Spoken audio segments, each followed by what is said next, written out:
Sebastião falar primeiro.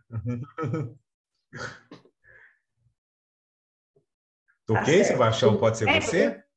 Pode ser. Sebastião, pode ser? É bom que você vai corrigindo as besteiras que eu falar. Ah! Na Camila verdade, eu também. acho bom porque você que é da área, eu estou aqui mais como conselheiro, né? Você que vivenciou, eu vivenciei a área de psicologia hospitalar lá no início da minha carreira, tudo, lá num hospital bem pequeno. Mas a gente é da saúde, né? Seja lá onde a gente esteja, Isso, né? É é verdade. impressionante.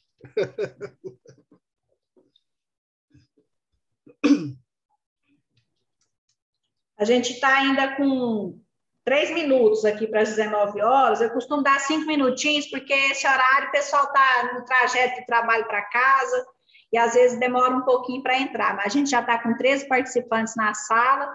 Vou dar esses 5 minutinhos de tolerância para a gente iniciar, tá bom? Tá bom, tranquilo. Enquanto isso, vocês fiquem à vontade aí para matar a saudade e bater o papo.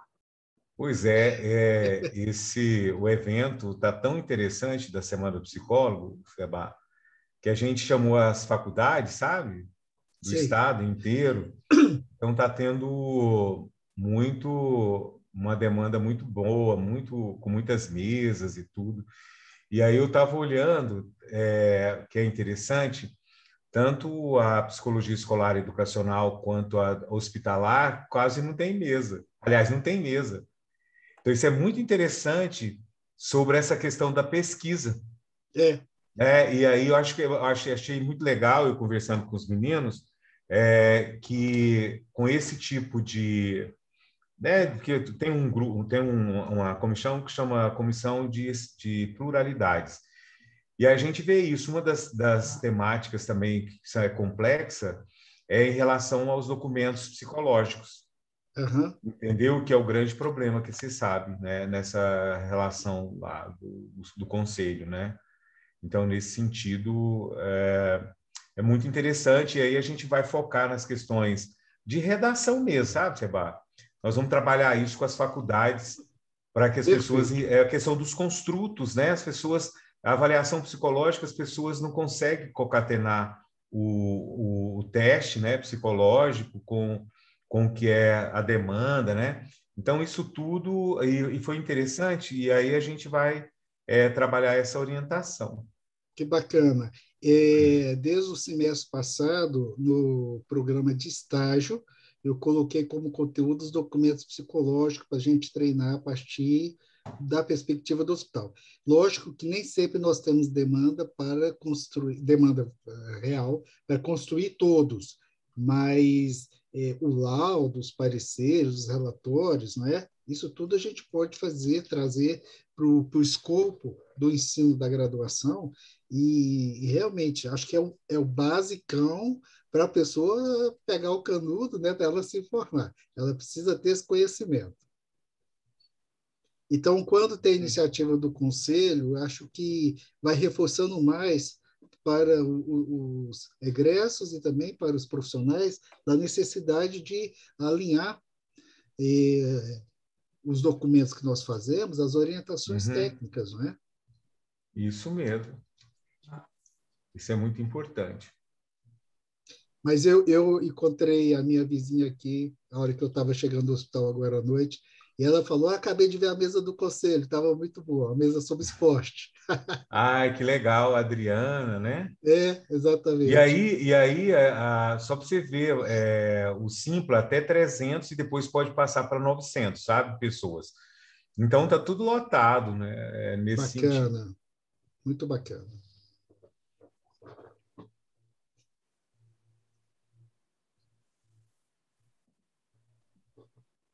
Agora, é realmente interessante... Professor Seba. Olá? Desculpa interromper. Podemos trabalhar. Então, só para eu falar um pouquinho para ver se está tudo certo aqui no vídeo e no som. E só um pouquinho, o nosso público-alvo é quem? Especialmente psicólogos. A gente divulgou para público em geral, né? Mas especialmente para psicólogos e pessoas interessadas na área da saúde.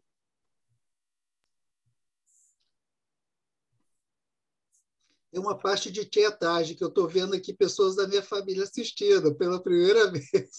Eu acho que muitos anos. Que bom, que bom. Eu fico feliz. Muito bom. Então, a gente já é 19h03, né? A gente já tem 18 participantes na sala. Meu nome é Wagner, eu sou gerente de internato e estágio aqui do HGG. Em nome do Dr. Zé Cláudio, nosso coordenador superintendente do IDTEC, né? Instituto de Desenvolvimento Tecnológico Humano, e doutora Fátima Lindoso, que é a nossa diretora de ensino e pesquisa do HGG, tem aceito o convite, né, e enriquecer a nossa semana em homenagem aos psicólogos. Hoje a gente conta com 13 psicólogos no nosso quadro de profissionais no hospital, com mais 2 R1 e 2 R2, residentes multiprofissionais, né? Então a gente tem 2 vagas de psicologia.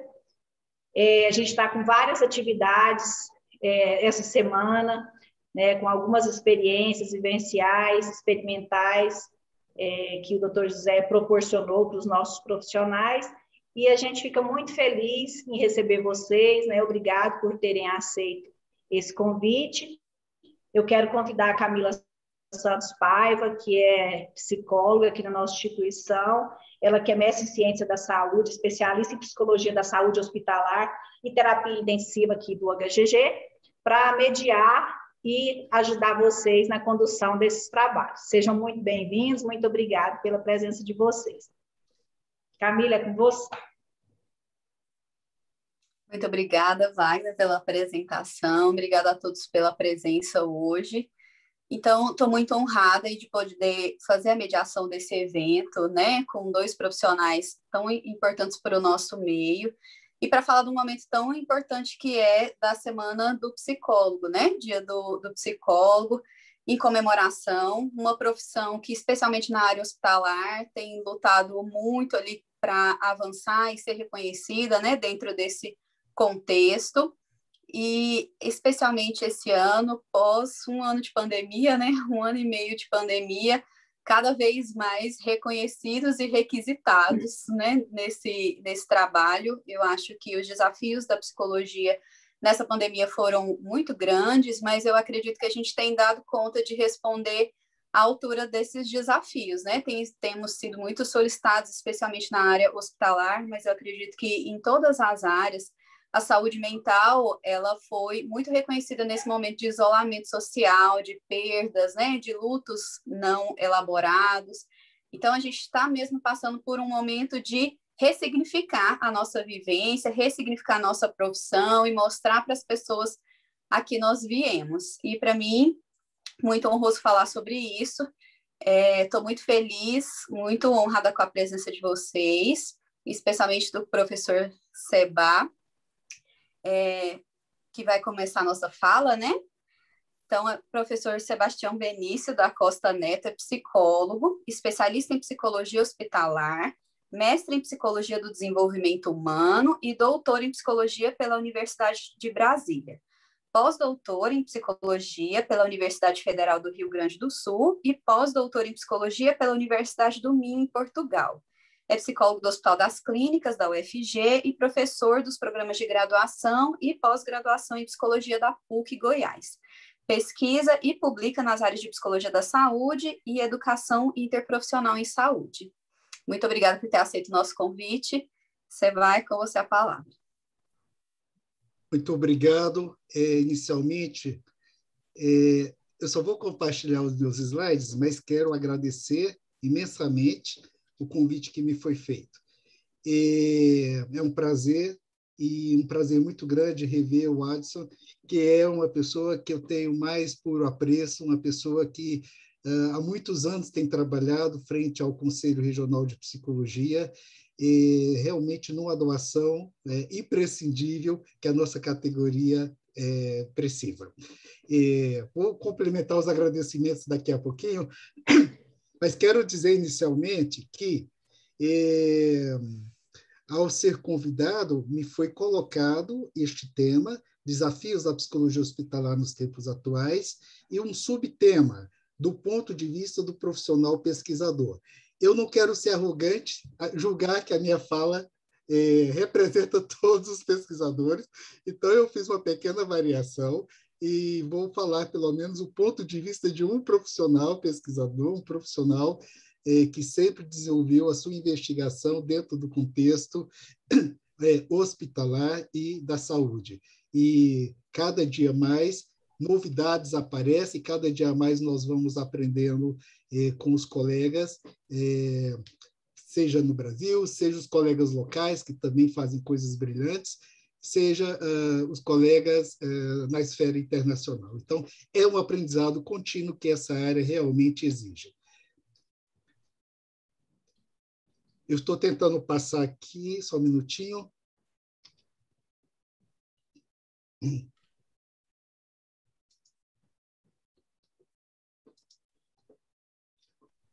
Pronto. Quero agradecer imensamente a diretoria de ensino e pesquisa do Hospital Estadual Geral de Goiânia, na figura da Wagner, na figura da Camila, e da figura também da professora Fátima Lindoso, que eu pude trabalhar por muitos anos aqui no HC. Agradeço muito a lembrança do meu nome, é uma honra muito grande ser lembrado também nesses momentos comemorativos. E aqui eu já adianto as minhas felicitações a todas as psicólogas e os psicólogos de Goiás, né, do Centro-Oeste e do Brasil, que eventualmente possa estar nos acompanhando. Também retorno os meus cumprimentos muito cordiais ao Adson, que é presidente do Conselho Regional de Psicologia, destacando também o quanto que o Conselho Regional de Psicologia tem sido grande parceiro em diversas ações, não só dentro da saúde, mas dentro da própria formação em psicologia. As nossas parcerias do Conselho Regional e Associação Brasileira de Ensino de Psicologia, elas têm sido frequentes e profícuas. Então, quero agradecer muito, Adson, todo o apoio que vocês têm nos dado. Esse tema é muito instigante, não é? Porque nós já vimos várias lives e vários debates acerca da Covid-19, mas um fato é que cada vez mais a gente vai considerando que as dificuldades que essa pandemia nos trouxe, elas, na verdade, trazem dificuldades novas, mas elas acirram dificuldades em todo o país, muito já conhecidas, seja na formação dos diversos profissionais da área da saúde, seja nos contratos de trabalho existentes também, muitas vezes alguns contratos que são bastante frágeis e que levam a uma interrupção contínua de muitos trabalhadores, particularmente no que se refere aos psicólogos, de uma interrupção nas suas ações nos diversos cantos desse país, por ter esses contratos que eventualmente não dão uma determinada segurança. Então, isso nós estamos vivendo fora da nossa profissão, né? O país todo com uma insegurança muito grande, e dentro da nossa profissão também, mas são questões que já vêm se agravando com crises anteriores à própria Covid. O fato é que as doenças em todo o mundo, e aí a cada época e a cada nação, né, há uma expressão diferente dessas patologias. Tais doenças têm se avolumado devido ao acirramento muito grande de diversas contradições, de diversas polaridades. Contradições no que se refere, por exemplo, às condições de acesso aos bens e serviços em todo o mundo, acirrando uma diferença muito grande entre as pessoas mais pobres e as pessoas mais ricas, pressionando as pessoas que estão nesse meio termo, as polaridades no que se refere a uma incapacidade atual de termos, de aceitarmos as opiniões diferentes sobre certos objetos do mundo, né? Objetos aqui falando na sua ampla acepção, enquanto temas, enquanto eventos, enquanto formas de viver.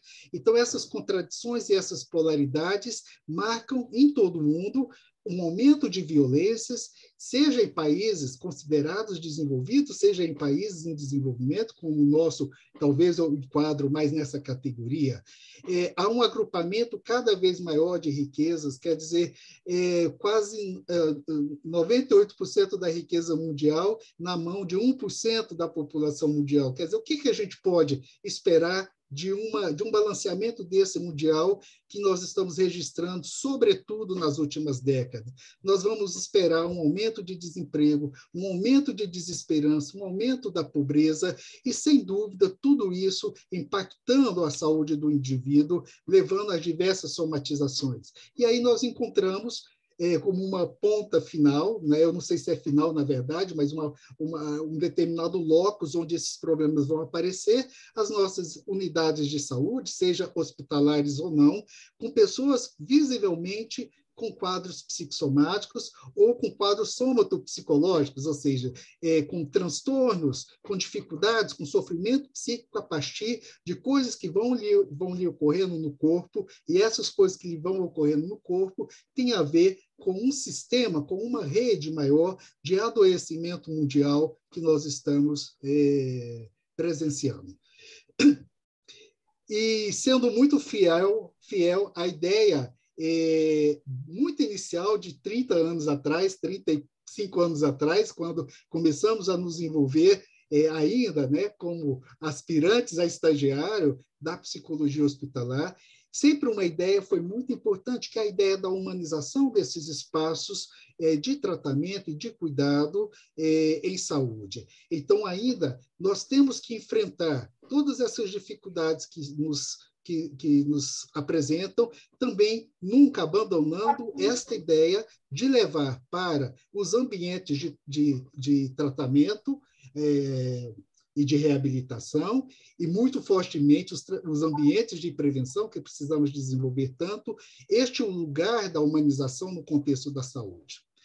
Infelizmente, nós temos vivido também nos últimos tempos, sobretudo, a partir da gestão do ex-ministro da Educação, do Ministério da Educação no Brasil, uma desconstrução muito grande do lugar das ciências humanas dentro da ciência brasileira, um questionamento infundado, baseado em realmente falta, né, de argumentos e de evidências que, de fato, possa nos relegar ou possa justificar qualquer um querer colocar as ciências humanas, e aí estamos nós, a psicologia, a sociologia, a filosofia dentro desse pacote, numa condição de não ciência. Isso é um grande engodo, uma vez que, particularmente dentro da psicologia, e aí, na minha fala, eu já vou amarrando algumas coisas em relação à pesquisa, esse engodo, ele se dá sobretudo porque a psicologia é uma das áreas mais produtivas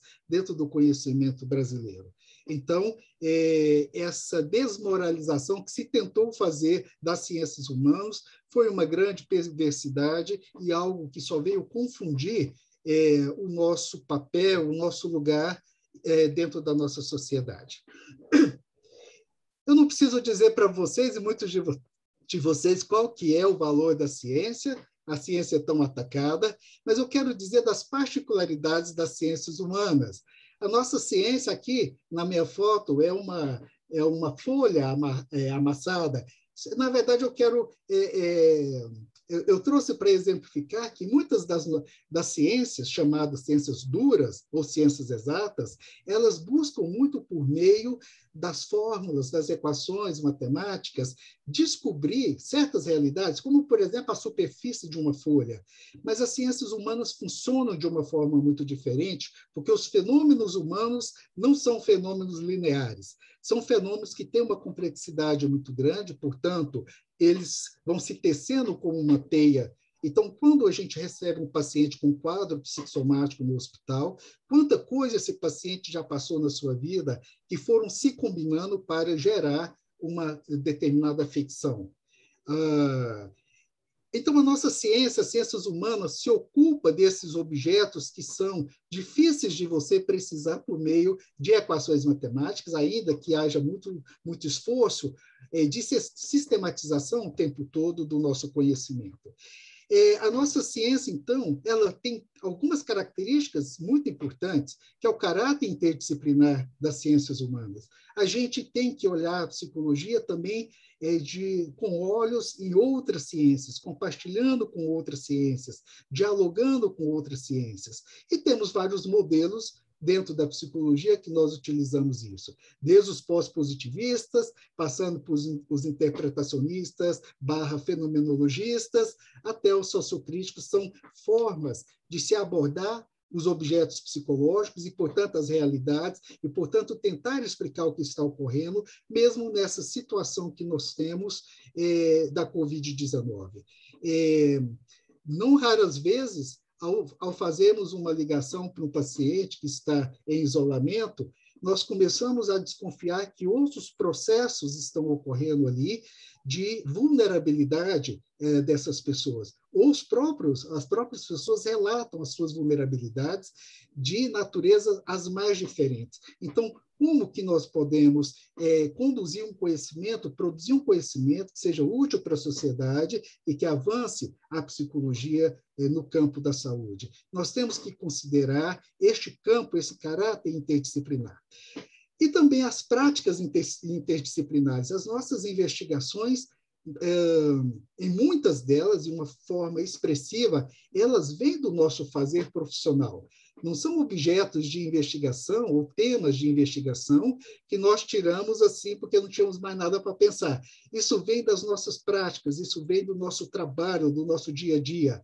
E essa é uma questão que a gente precisa desenvolver mais dentro da psicologia da saúde hospitalar.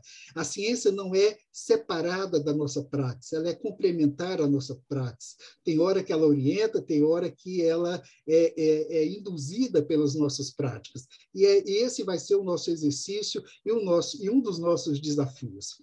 E estamos dentro da psicologia hospitalar, particularmente, eu diria da saúde hospitalar, passando por um momento de transição epistemológica, ou seja, um momento de transição naquilo que a gente considera como que esse conhecimento dentro da saúde deve ser produzido. Obviamente que nós, dentro da saúde, nos orientamos por muito tempo no modelo flexneriano, que ele é próprio, desenvolvido dentro da medicina, para a medicina, mas que ele, de uma certa forma, orientou muitos trabalhos dentro da psicologia. E hoje nós precisamos avançar, porque dentro da própria medicina, este modelo que é tão... que prima tanto pela realização de diagnóstico e pelas terapêuticas curativas e pelo trabalho individual e a intervenção individual dentro da própria ciência médica, desde final de 1960, na verdade, já é questionado. Ele não consegue dar conta de toda a dimensionalidade dos problemas de saúde ou das condições de saúde que nós temos nas diversas sociedades. Então, faz parte da nossa epistemologia, ou seja, da nossa forma de produzir conhecimento, de fato, considerar um novo paradigma marcado ou estruturado na complexidade, na instabilidade dos fenômenos, não é? E isso nós vamos observando o quanto que o mundo ele é o que é, dependendo da época que a gente está falando sobre ele. Porque ele muda, muita coisa que era correta não é mais, que era indicado não é mais. Então, esse é o mundo que nós estamos vivendo. E nós tratamos a nossa forma de produzir conhecimento, olhando a subjetividade, mas também olhando a intersubjetividade dos indivíduos. Então, nós estamos nesse processo de transição epistemológica e criando agora instrumentais e novas evidências para que a gente, então, avance nas proposições que a psicologia faz para o campo da saúde de uma forma geral. Particularmente no que se refere à Covid, eu poderia ter escolhido outras literaturas, mas eu apresento uma delas, uma boa literatura, que faz um panorama sobre a saúde mental. Aqui, vou usar na sua mais ampla acepção também o termo saúde mental, não no sentido psiquiatrizante, tá? Mas no sentido mais amplo. Os teóricos, os colegas contemporâneos que têm escrito sobre as consequências da Covid-19 sobre a saúde mental, eles demarcam e realçam aquilo que também a gente já tinha observado antes da pandemia. Primeiro, que o mundo precisa se preocupar mais com a saúde mental. Segundo, há uma deteriorização de fato na saúde geral, e essa deteriorização ele se avoluma, ele cresce, ele se expande quando nós temos as crises sociais. E a Covid é uma crise que ela se mostrou com essas proporções. Não é? É uma crise internacional, onde, no primeiro momento, as pessoas se fecharam, os países se fecharam, na esperança posteriormente da vacina, e ainda há um conjunto de limitações muito grandes e que envolvem, né, as diversas nações. Obviamente que para o enfrentamento de uma crise social, uma crise epidêmica tão grande, nós temos como exigência, não é, a busca de esforços coletivos para enfrentar a situação, a partir também da contribuição dos diversos conhecimentos. Então, veja que na minha fala, o tempo todo, eu quero que esteja presente essa visão interprofissional quando olharmos a questão da Covid-19. Particularmente, na psicologia, os profissionais têm sido demandados a propor formas de lidar com diversos contextos que permeiam a crise. Possivelmente, um dos primeiros que os psicólogos foram tão mobilizados no primeiro momento foi na área da saúde e, particularmente, na área hospitalar. Mas hoje, talvez não tenha um psicólogo que não esteja, de alguma forma, profissionalmente lidando com a questão da Covid-19. E no ponto de vista da produção científica, assim, quais os estudos, quais são as evidências, né, quais são os resultados de investigações que têm sido produzidos, nós podemos dizer que estamos numa fase de uma produção muito nervosa nesse momento. Eu vou usar esse termo, produção nervosa, pegando emprestado do Piotr. O Piotr, ele é um ex-editor associado da Revista Interamericana de Psicologia, atualmente da Sociedade Brasileira de Editores Científicos, e o Piotr faz essa diferença. Ele fala da produção nervosa, são esses artigos que nós produzimos, ou essas publicações que nós fazemos logo após o término da nossa investigação, né? Versus, quando ele fala de produção nervosa, ele compara, ele faz um paralelo com os livros, que usualmente deveria ter conteúdos mais estáveis, mais padronizados, mais críticos, melhor refletidos e testados ao longo do tempo. Então, nós estamos num momento de muita produção nervosa dentro do contexto da pandemia. Tanto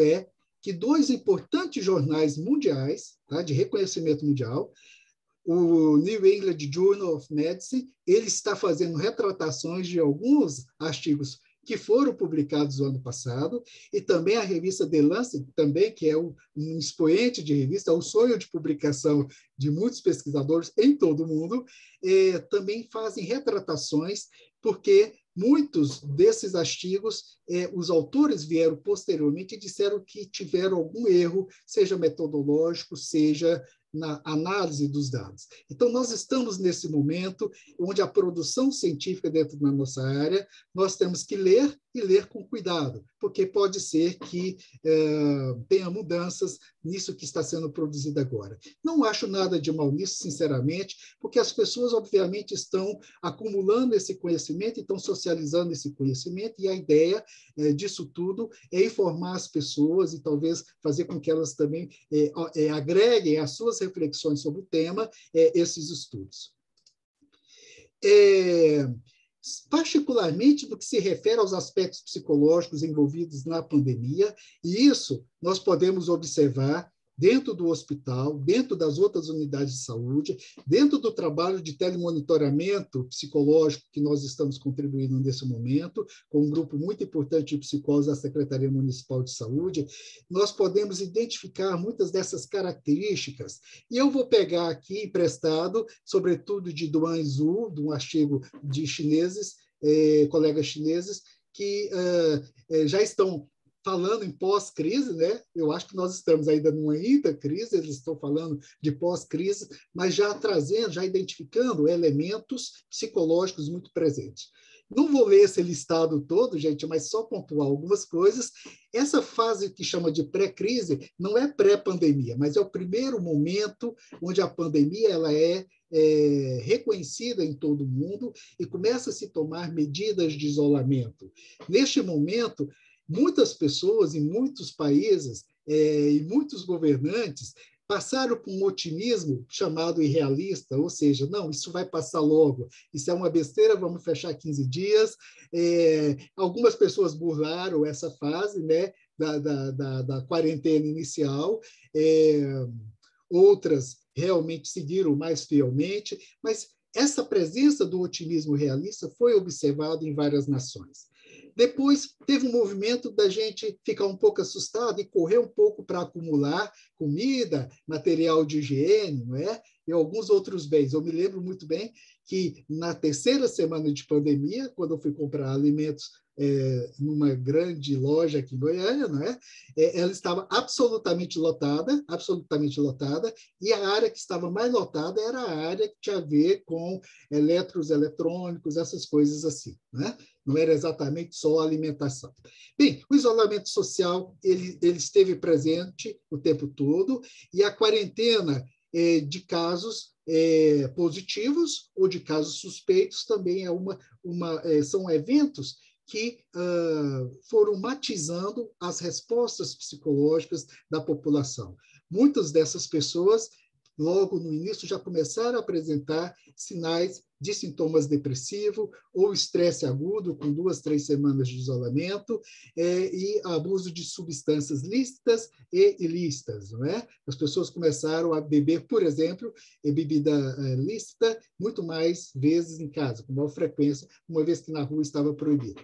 Na fase de intracrise, ou seja, quando de fato a Covid a pandemia mostra os efeitos deletérios, não só na saúde das pessoas, mas o número de morte também relacionado à crise econômica que já se começava a anunciar, não é? Sobretudo os autônomos, que tinham muita dificuldade de produzir sua riqueza, de produzir dinheiro para a sua manutenção, e já começamos aí, nessa intercrise, a ter, de fato, manifestações ou nuances que indicavam sofrimento social muito grande. Um primeiro deles que eu apontaria, o impedimento de velar os nossos amigos e os nossos parentes. Porque tivemos isso também nessa crise. Dificilmente uma família não perdeu um amigo, dificilmente uma família não tem alguém próximo, né, que eventualmente tenha falecido com a questão da Covid-19. E a gente, sem poder fazer isso que nós precisamos fazer, enquanto parte do nosso luto, estar com os amigos, estar com a família, e fomos impedidos. Obviamente que, junto a isso, tivemos um aumento de quadros como depressão, ansiedade, estresse, pânico, em alguns casos, medo, raiva, não é? Como formas adaptativas a essa situação. A separação da família, a imprensa está cheia de vários exemplos de como isso se deu, e nós tivemos algo do ponto de vista econômico, que é a perda de poder aquisitivo, uma vez que também muitos pararam de ganhar o que ganhava, outros, e todos nós tivemos preços elevados a cada dia no supermercado, no açougue, etc. Né? Então, nós tivemos realmente uma perda de poder aquisitivo que já foi discutido em outros estudos, o quanto que isso impacta, de fato, no sofrimento psíquico e na saúde mental das famílias em todo o mundo. O que se chama de pós-crise, na verdade, já é uma ideia de conhecer e dominar melhor os dispositivos da Covid-19, dominar as medidas necessárias, e eu sinceramente não julgo que nós estamos nessa fase, não é? Eu acho que a gente está fazendo muitos ensaios, dado as condições epidemiológicas que nós temos, com nuances um pouco melhor em alguns lugares, mas isso eu suponho que tem muito a ver com a vacina, na minha avaliação. O fato é que nas sociedades, e aqui a sociedade chinesa, que já se considera numa pós-crise, os autores, e aí temos outros para falar sobre isso, fala da persistência dos sintomas depressivos, das manifestações de estresse traumático, das fobias específicas, não só, às vezes até fobias também inespecíficas que vão aparecendo nesse momento. Estigmatização de portadores e de pessoas tratadas pela Covid e prejuízo no funcionamento social de uma forma geral. Por que eu fiz questão de trazer esse quadro? Para dizer assim, do ponto de vista da investigação, esses são temas, são objetos que a gente precisa, de fato, aprofundar e melhor conhecê-los dentro da nossa comunidade. Usualmente, há um estabelecimento de um padrão de risco, né, de risco psicológico, de risco de sofrimento psíquico, que também nós temos adotado, pelo menos no telemonitoramento da Covid em Goiânia. Primeiro, a prioridade, onde achamos que a suscetibilidade é maior, com pacientes hospitalizados com infecção confirmada ou em condição física grave para a Covid, os profissionais de saúde na primeira linha e a equipe administrativa. Eu fiz questão de falar aqui da primeira linha só para falar de algo também importante dentro da psicologia. Nós não fomos considerados necessariamente na primeira linha pelo Ministério, pelas ações do Ministério da Saúde, contudo, porque considerou-se primeira linha aqueles que estavam dentro das enfermarias Covid, né, sobretudo médicos e enfermeiros, mas nós, desde o início, fomos chamados para atender, ainda que não tivesse esse reconhecimento, fomos chamados para atender as famílias e os pacientes dentro das enfermarias Covid. Então, aqui é algo que a gente precisa, de fato, demandar politicamente, esse reconhecimento por parte do Ministério. O segundo o grupo, também mais suscetível, né, aos riscos, são pessoas em isolamento por ter alguma proximidade com indivíduos confirmados para a doença, além daquelas pessoas que estão em quarentena, por ter tido contato com pessoas suspeitas de infecção. E aqui eu posso dizer que esse grupo é realmente um grupo muito sofrido. O que nós temos encontrado no telemonitoramento psicológico, usualmente, é aquela família que tem um ou dois doentes dentro de casa, em quarentena, mas tem um outro no hospital. Eu, algumas vezes, liguei para as pessoas e aquela pessoa atendia chorando e falou: meu pai acabou de morrer e a gente não vai poder fazer o velório como a gente queria. Essas histórias a gente já está ouvindo há muitos meses. Então, todo esse grupo merece uma atenção muito grande, merece um acompanhamento, tanto nos nossos cuidados quanto das nossas investigações. Então, já finalizando e pedindo desculpa por ter exacerbado o meu tempo, mas já finalizando para os desafios que a situação leva à psicóloga e ao psicólogo da saúde, eu queria destacar esse exercício da compreensão do que está havendo, porque ainda o que está havendo a gente não consegue compreender na totalidade. Então, nós temos que fazer esse exercício de ler coisas e comparar coisas e tentar criar um quadro, um cenário exatamente do que está se passando em termos da saúde mental no nosso país e dentro da nossa realidade. E agir sobre essa compreensão que nós precisamos formatar, construir com maior precisão, baseado na realidade e no conhecimento acumulado.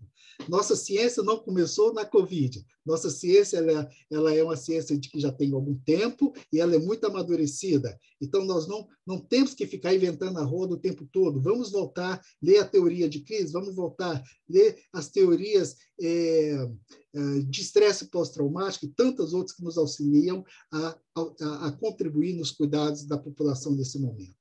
Manter nossa formação continuada. A gente precisa não distanciar da nossa formação continuada. Na nossa formação continuada, nós temos condições de ter acesso às questões que estão sendo discutidas e às formas, os procedimentos, os protocolos que estão sendo testados mais recentemente. Compreender sistematicamente os fatores protetivos e os de risco que envolvem as pessoas e a Covid-19. A gente precisa entender onde realmente a Covid está vulnerabilizando, apesar de que a gente pode, eventualmente, até agrupar em alguns eixos maiores, mas nós temos que olhar isso também para cada realidade, para cada paciente que a gente está atendendo. Desenvolver estudos de revisão sistemática, isso tem muito a ver com voltar ao conhecimento acumulado. os estudos de revisão sistemática, ele em si é considerado um bom estudo, uma boa pesquisa dentro da psicologia, na verdade, dentro das ciências da saúde de uma forma geral, e isso nos auxilia muito a compreender de uma forma mais rápida e mais barata, inclusive em termos de tempo, qual é o conhecimento que nós temos hoje acumulado em termos da Covid. Nós precisamos, de fato, pensar em avaliar os resultados de novas formas de intervenção psicológica, às vezes não tão novas, não é? O EPSI já tem muito tempo, mas agora estamos fazendo mais uso. O telesaúde já tem mais de 10 anos e agora que nós estamos fazendo maior uso, não é? Então, nós temos que também pensar nessas novas formas enquanto uma avaliação mais crítica dos resultados que podemos obter por meio desses dispositivos. Para finalizar, eu gostaria de destacar, dentro desses conhecimentos novos, Camila, eu, na verdade, soube muito recente que você ia ser mediadora aqui no convite, tinha um outro colega, e o meu slide já estava pronto, tá? Eu só fiz uma revisão dele, mas eu quero destacar o trabalho da Camila, a dissertação preciosa que ela fez do mestrado, recentemente defendida. O título é Risco Psicológico no Hospital, Elaboração e Validação de um Protocolo de Triagem para Pacientes Internados. Eu indico fortemente vocês, foi defendido nas Ciências da Saúde da Universidade Federal de Goiás, a autora está aqui, convide ela para a próxima live para ela falar do trabalho dela. E um primeiro artigo que já saiu da produção dela foi Preditores de Risco Psicológico em Psicologia da Saúde, uma revisão da literatura. É um conhecimento que não é específico da Covid, mas que embasa muito as nossas ações e as nossas leituras do que está ocorrendo nas unidades de saúde. Então, recomendo fortemente este estudo. Um outro estudo que eu recomendo, que também eu digo que é uma produção nervosa, mas foi um esforço internacional sul-americano, latino-americano, na verdade, porque envolve a América do Sul e a América Central, que é um livro organizado pela LAPSA e que faz parte da biblioteca oficial da Organização Pan-Americana de Saúde, a Psicologia da Saúde no enfrentamento à Covid-19 na América Latina. E tivemos o prazer de falar um pouquinho sobre o trabalho de Goiás, mas também um pouquinho falamos sobre o trabalho de Mato Grosso, do Centro-Oeste de uma forma geral. Aqui eu queria fazer uma observação, além de ficar exibindo o artigo que nós escrevemos, né? Mas eu queria fazer uma observação, que para fazer esse artigo, nós mandamos um pedido para quase 2 dezenas de hospitais, o que estavam fazendo, né, na pandemia, para que a gente pudesse compor e expressar isso um pouco para a América Latina. E poucos hospitais responderam, então, com esses poucos hospitais e com o serviço, um CAPS, na verdade, também respondeu, nós conseguimos, então, dar uma primeira noção de como estava sendo o enfrentamento. Mas, de uma forma geral, essa obra, ele fala do enfrentamento em diversos países da América Central e da América do Sul, que eu recomendo, vocês podem baixar download muito facilmente. Muito obrigado a vocês. Watson, desculpe ter entrado no seu horário, tá bom? Muito obrigado. Muito obrigada, professor Sevá, pelas contribuições. Muito obrigada pela consideração e pela propaganda aqui da minha pesquisa e do artigo. Eu estou bem feliz e orgulhosa com essa publicação e com o resultado da minha dissertação. Realmente, a duras penas, mas o resultado eu fiquei bem orgulhosa dele. Muito obrigada também pela rica contribuição para a reflexão do nosso saber e fazer da psicologia, né? É muito interessante pensar na questão da desigualdade social e da situação global impactando diretamente nas nossas ações, né? Então, a gente já entende isso cada vez mais na psicologia de uma forma geral, sobretudo na psicologia hospitalar, que é impossível fazer psicologia sozinho, né? A gente precisa contar com uma equipe interdisciplinar, a gente está contando com outras ações, o nosso paciente ele é vulnerável físico, social e psíquico, né? Então, a gente precisa estar sempre trabalhando nessas esferas, né? Espiritual, então sempre está considerando tudo isso, né? E a gente está aí trabalhando juntos nessa humanização do atendimento, que é uma coisa que tem vindo também muito forte, né, com a tecnologia, o aumento da tecnologia, agora na Covid ainda mais próximo a essa aumentado, né, essa questão dos vídeos, das chamadas, a família fica longe, como é que você vai humanizar esse atendimento, né, com todo mundo longe, o paciente sozinho no quarto, isolado, e os desafios da nossa pesquisa, né, de ciências humanas, né, que é essa compreender a subjetividade, mas criando evidências e construindo instrumentos factíveis, né, eu acho que esse é o principal desafio que você trouxe para a gente da nossa pesquisa, que é realmente o que a gente tem visto na prática. E quando você fala do que a gente já sabe, a gente já pesquisa, né? Nós já temos teorias de crise, e eu me lembro no início da pandemia, todo mundo muito assustado, né? O que nós vamos fazer? A gente não sabe lidar com isso, como é que nós vamos agir na pandemia? E aí eu tive um seminário que foi ministrado pela nossa professora Ionara Rabelo, que também é membro do Médicos Sem Fronteira, e eu fiquei muito feliz em participar, porque ela falou, gente, a gente sabe como fazer. Respira, e todo mundo sabe trabalhar em crise, esse é o objeto da psicologia. Né? Tá todo mundo desesperado e não sabe o que fazer, mas espera aí, a gente já tem teoria, a gente já sabe agir na crise. A Covid é nova, mas a crise, ela é conhecida, já é instrumento do nosso saber, né? Vamos debruçar um pouquinho mais sobre isso. E então foi bem esse mesmo o trajeto que nos trouxe a o que a gente tem conseguido hoje, né? E buscando cada vez mais esse reconhecimento. Já introduzindo um pouquinho a fala do Watson, eu quero agradecer o Conselho Regional de Psicologia na presença do Watson, agradecer ele ter aceito esse convite, né, disponibilizar esse tempo para passar conosco, e a parceria do Conselho nesse momento de pandemia, né, que foi exatamente esse momento que a gente não sabia muito bem como agir, o telefone do Conselho tocando sem parar, a gente, né, nessa dúvida, psicologia é essencial ou não é? O Seba falou na fala dele que demorou a ser considerado essencial, apesar da gente ter sido requisitado desde o início, né? E aí, como que a gente vai fazer, como agir, como atender, como é que esse negócio de atender online, né? Pode, não pode, quem pode atender online, como é que funciona? Então, a gente teve uma parceria e um acolhimento muito próximo do nosso conselho, desde o início, e eu só tenho a agradecer.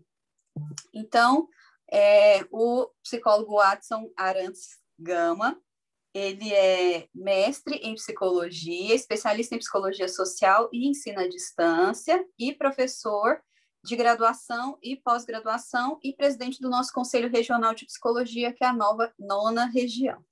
Watson, muito obrigado pelo convite, está com você a palavra. Primeiro, quero agradecer esse espaço, muito obrigado, Camila. Seba foi um dos responsáveis pela época, né, que tinha lá os trotes, né, Seba?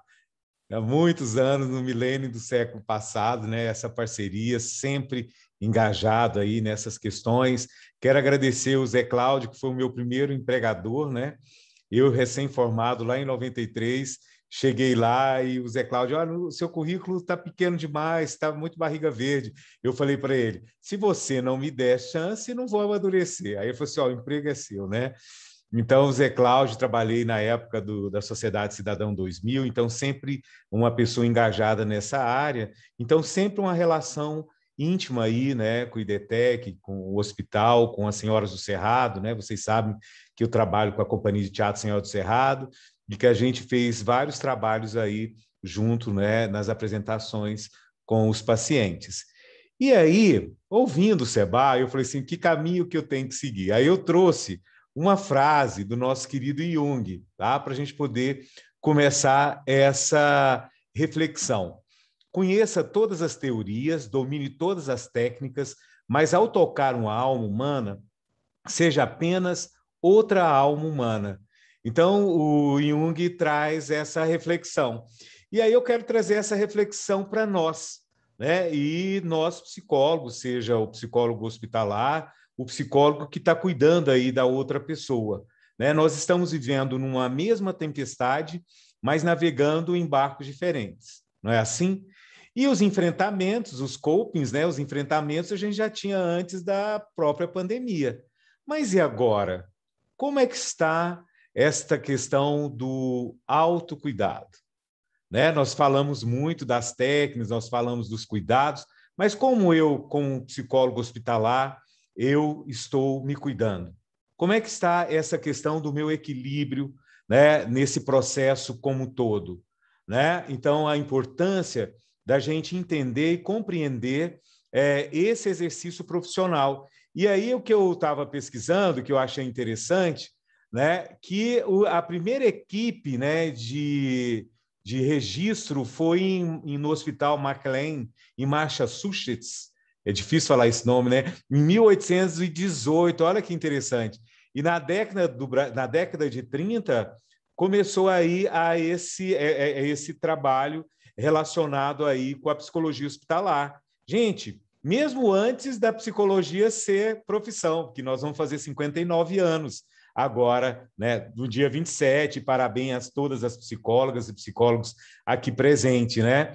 E essa luta mesmo, Camila, como você disse, gente, como é que foi difícil, né, para o pessoal daqui de Goiânia, principalmente, entender, né, para a gente que nós somos psicólogos e psicólogas, que a gente é uma profissão essencial, né? Vocês trabalhando em linha de frente, né, às vezes não entendendo que num CRAS, num CREAS, né, ali é um envolvimento muito grande, né, nessa questão financeira que o Seba falou, dessa questão dessa desigualdade social, né? Então, as demandas, os psicólogos fugindo do seu lugar de trabalho dentro dos CRAS, não sei se vocês sabem disso, né? Por quê? Com medo mesmo. Por quê? Porque gera, né? Sabemos disso, que uma pandemia ela causa isso, né? Ela causa esse medo, essa ansiedade e tudo mais. Então, isso teve uma repercussão muito grande no nosso processo de atendimento. Então, quais são os desafios da psicologia hospitalar? Estava falando com o Seba também antes, né, sobre a Semana da Psicologia. Então, a gente trabalhou de uma forma, vocês podem ver, não sei se vocês estão acompanhando aí os eventos, com as instituições de ensino superior, seja instituições particulares, né, estatal, federal, né, estadual. Você não vê uma mesa de psicologia hospitalar nem de escolar, gente, vocês acreditam? Então, a importância, viu, Camila, e não é fazer propaganda dessa pesquisa mesmo da área hospitalar, é isso, só para vocês poderem ver também, nós estamos com edital, a gente prorrogou o edital para dia 30 para escrever sobre os vários lugares, né, da psicologia e nessa relação dessa travessia, né, com a pandemia. Gente, ainda não chegou ninguém da hospitalar, por favor, tá? Nós estamos fazendo aí um livro, tá certo? Vocês olham lá no site, tá tudo direitinho. Por quê? Porque a gente ganhou também o concurso do federal, né, na questão para a gente poder confeccionar, a gente pensou, né, de entender, de fortalecer a nossa profissão aqui em Goiás.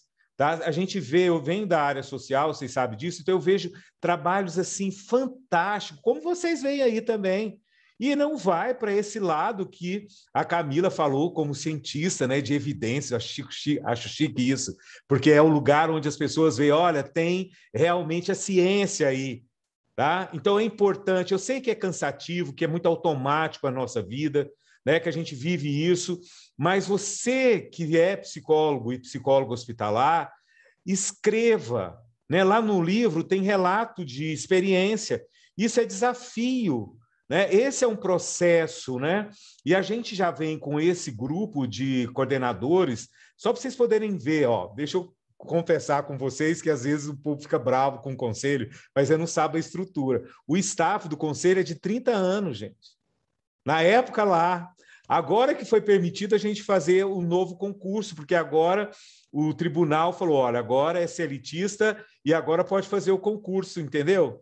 Então, o nosso tronco do telefone também é lá de 30 anos atrás. Agora, graças a Deus, conseguimos fazer. Então, são N coisas, N desafios que eu estou trazendo para vocês que nós precisamos dessa união.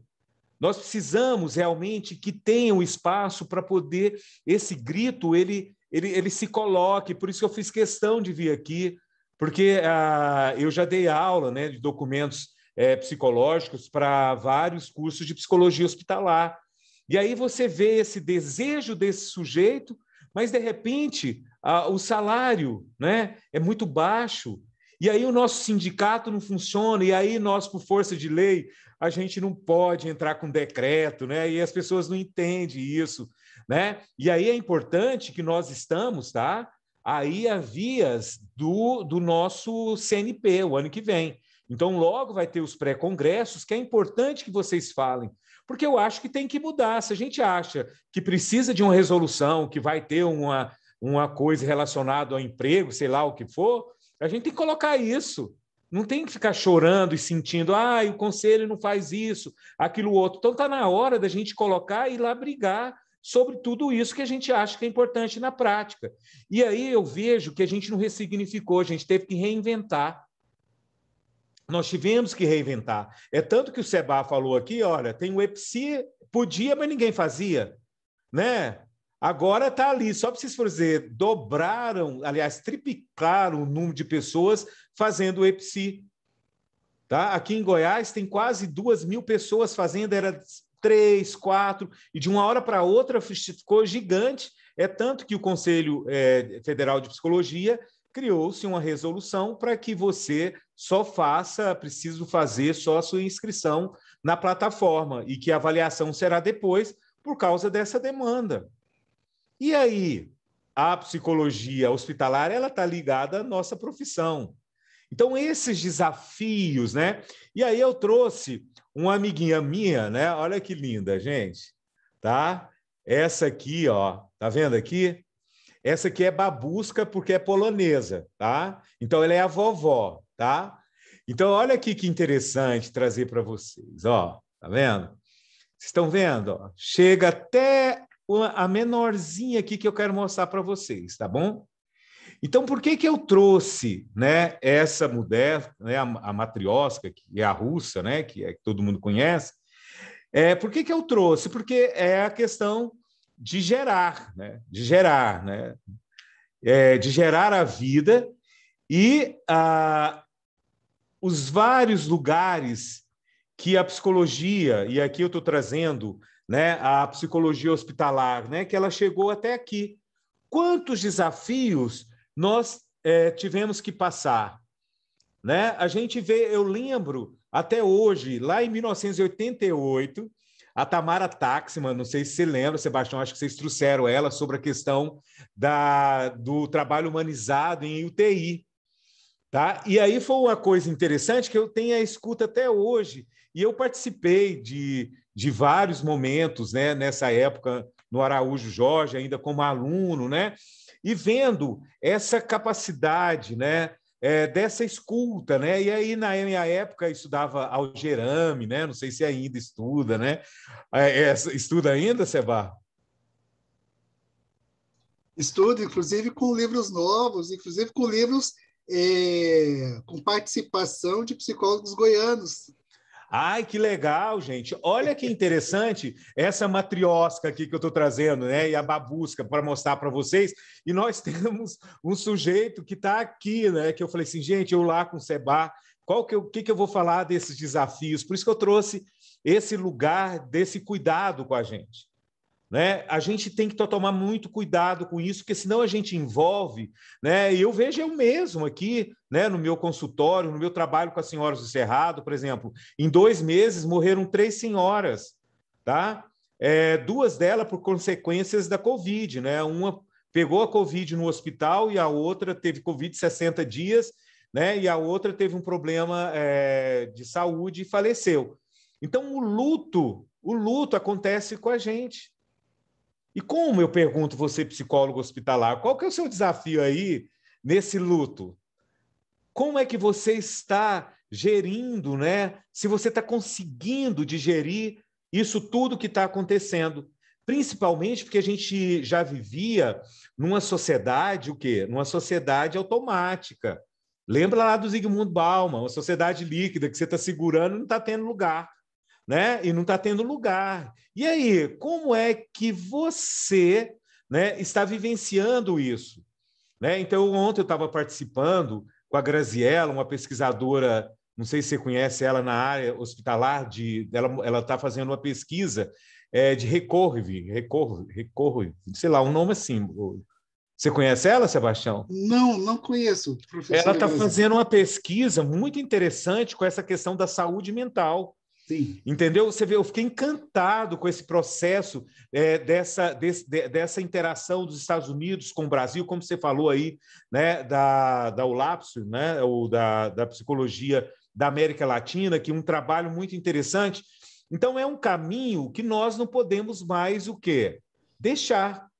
E aí a questão da ciência e da profissão, tá? Que a gente fica batendo na tecla. Estava conversando com o Seba também sobre a dificuldade e os problemas que a gente está tendo éticos no Conselho, um problema com construtos relacionados aos documentos psicológicos, né? Então, a gente, às vezes, acha, ai, meu Deus, fazer evolução de prontuário, para que isso? O Conselho é chato, mas isso é para proteção de vocês, você não sabe quem é a pessoa que você está lidando, né? Então, isso é muito importante. E esse processo, né, de fazer o construto, né, de conhecer o construto, pegar essa prática, né, trabalhar essa praxis, tá, para que realmente a ciência fique em evidência. E nós estamos vivendo um momento de charlatanismo, né? Estou usando esse termo porque ele é antigo, né? Mas vocês sabem, né? De verdades, não verdades, né? De fake news, né? De achar que a ciência está no WhatsApp. Então, isso tudo vem acontecendo de forma gigante. Isso não só, né, no momento da pandemia. Né? Eu tenho quantos minutos, Camila? Eu sou falador, que eu tenho uma reunião, eu tenho que estar participando do evento agora lá no Conselho. Camila, eu tenho mais quanto tempo? Eu acho que pode caminhar para encerrando, já estamos dando quase 8 horas, né? Pois é, porque eu vou ficar 20 minutinhos só, né, dona Camila? Ô, gente, eu sou... porque tem tanta coisa que eu queria falar para vocês, no sentido, mas acho que tem que ficar aqui essa marca. Primeiro, o Conselho ele é parceiro, participe da Comissão Especial de Saúde, que a gente achou melhor essa visão mais ampla. É tanto que a gente ia dividir em saúde, hospitalar, mas o grupo mesmo achou interessante ter essa visão que o próprio Seba trouxe aqui, né, para que a gente consiga estabelecer essa questão da ciência e a gente enfrentando, né? Então, vamos juntos, primeiro, entender que a gente está inserido nesse processo, então a gente tem que tomar muito cuidado com a nossa saúde mental, tá? A síndrome de burnout está acontecendo muito, tá? Esse processo que a gente vai deixando, não é assim, nós psicólogos? A gente vai deixando. Quando você vê, você entra dentro dessa crise e aí você não vai poder fazer o seu trabalho. Então, eu vejo que isso é um enfrentamento, tá? Esse é um desafio do psicólogo hospitalar. O outro, a gente tem que trabalhar com essa questão dos nossos salários, tá? Nós temos a comissão de empregabilidade, mas a gente não pode ir longe. Nós temos que cobrar desse sindicato que fala que funciona e nunca funciona. Tentamos várias vezes lá no Conselho para poder reerguer, gente, mas o povo vai um pouco e não vai também, né? Essa questão que o Seba e a Camila trouxe, vamos trabalhar, colocar o nosso trabalho e transformar isso, né, numa leitura para que as outras pessoas possam estudar, para que as universidades possam ter elementos, né, que não precisa trazer. Então, quando o Seba traz essa questão do Algerame, com teóricos, né, com artigos, né, de pesquisadores aqui de Goiás, então isso é muito importante. E aí eu vou terminar, claro, com a poesia, um pedaço da poesia de Cora Coralina. Ela fala: eu venho do século passado e trago comigo todas as idades do mundo, um pouquinho disso aqui, tá? Se eu estou aqui, se você, Camila, e o Sebastião, eu vou trazer o Victor Frankl, a intencionalidade, tá? Qual que é a sua intencionalidade? E lembrando que felicidade é um efeito colateral do que você escolheu com essa intencionalidade. Então, é isso que eu trago para vocês e quero agradecer mais uma vez esse momento, tá, gente? Um beijo, ó, no coração, sinta-se abraçado, mesmo em 2D aí, tá? E força para a gente vencer essa travessia que não está sendo fácil. Muito obrigada, Lácio, pelas suas colocações. Muito obrigada mais uma vez pelo suporte que o Conselho Regional de Psicologia tem nos dado. Eu faço parte da Comissão de Psicologia da Saúde do Conselho e reforço o convite que foi feito pelo Watson da gente estar fazendo parte, trazendo e podendo contribuir, né, com isso. E quero agradecer a presença da Rogéria, que é a nossa diretora multiprofissional da HGG, que está presente, e agradecer também o Dr. José Cláudio, que está presente conosco. O Dr. José Cláudio quer dar uma palavrinha para nós.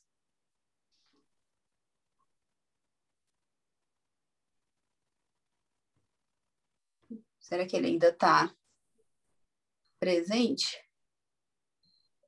Deixa eu dar uma olhada. Está presente aqui, sim.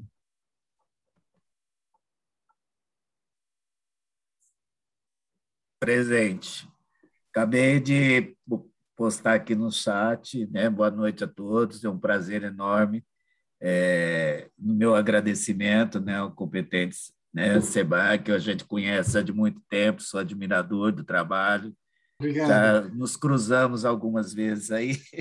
E também ao Adson, né, meu filho querido, meu menino, né, e que eu até postei também que é um grande ser humano. E a gente teve a oportunidade de caminhar junto aí entre indas e vindas. A gente não pode falar quantos anos, mas vai bem uns 30 anos aí nessa brincadeira. E parabenizar, né, aos psicólogos, especialmente, né, por esses dias que nós estamos comemorando, e dizer da nossa admiração pela profissão, do nosso respeito pela profissão, do espaço que a gente sempre procura por onde anda aí, por essas caminhadas que a gente teve na vida, dar ao psicólogo e oferecer um serviço de qualidade.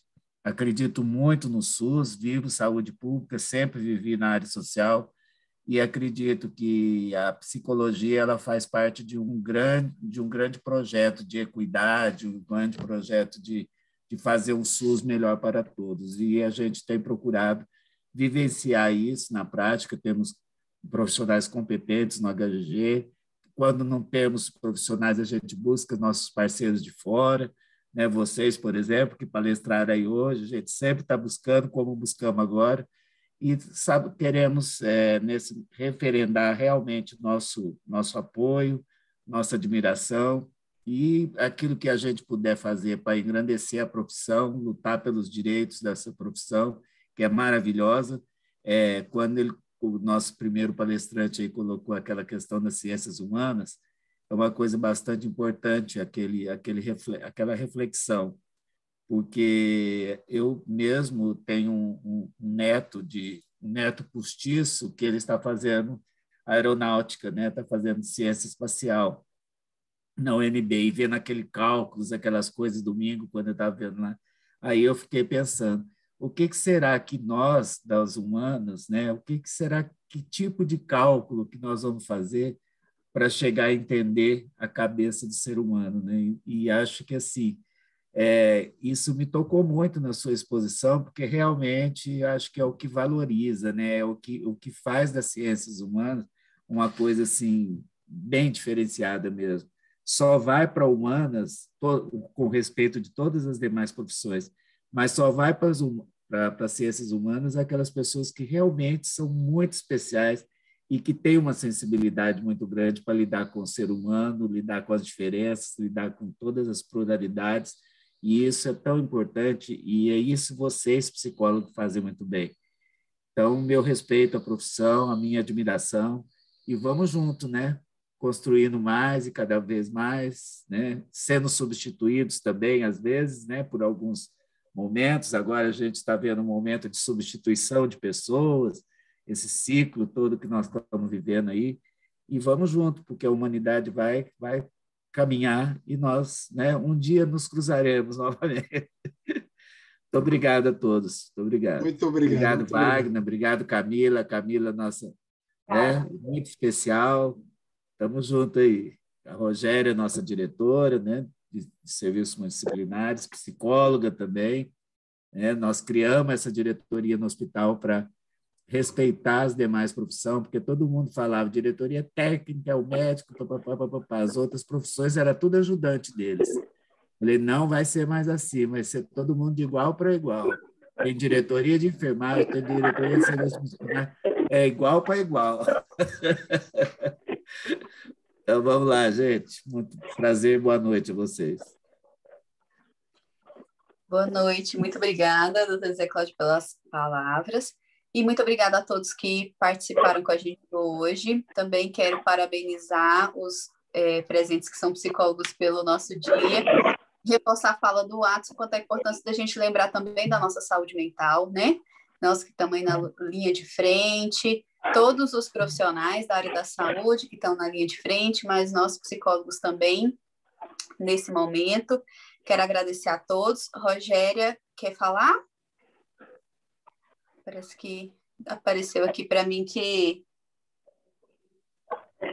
levantou a mão. Eu só queria agradecer em nome da DDV. Foi muito conhecimento para a gente. Agradecer aos palestrantes, vocês e profissional. Agradecer muito a participação de vocês. Tá? Muito obrigada. Muito obrigado. Muito obrigada. Obrigada, Rogéria. Wagner, quer encerrar para a gente? Então, boa noite. Obrigada a todos que participaram aqui conosco. O Zé Cláudio que está aqui até agora, depois de um dia puxado de trabalho. Rogéria, parabéns a vocês, psicólogos, né? Toda essa semana foi pensada e preparada com muito carinho para vocês. Vocês estão convidados a passar por aqui, vivenciar também um momento especial e um ambiente muito especial que está sendo criado aqui na nossa instituição. Vai ser na quinta e na sexta-feira, então vocês também são nossos convidados a estarem aqui conosco, ver uma exposição com os nossos profissionais, né, como eles atuam aqui na instituição. E, mais uma vez, agradecer por vocês terem aceito o nosso convite. Tá? Uma boa noite, muito obrigado e até a próxima, se Deus quiser. A Camila já está intimada, né, professor? Porque estava escondendo leite aqui dentro e com um artigo publicado e caladinha. Pode apertar, pode apertar. Pode deixar comigo, professor. Pode deixar. Altos planos para Camila, deixa ela. Com certeza.